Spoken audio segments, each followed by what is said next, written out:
जामशोर में सिंध यूनिवर्सिटी जा सवें शागिर्द मुतालबनि जी मनता लाइ रोडनि ते निकिरी आया।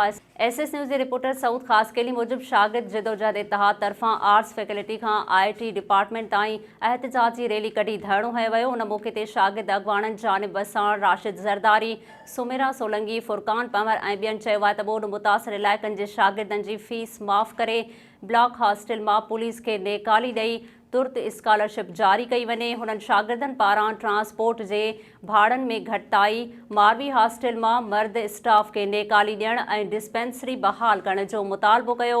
हुननि वधीक चयो आहे त बोर्ड वारी सूरतहाल सबबि शागिर्दनि जे सालियानी फीस कैंपस तोड़ी हॉस्टल जूं मुकमल फीसूं माफ़ करे ग़रीब शागिर्दनि खे रिलीफ फराहम कयो वञे।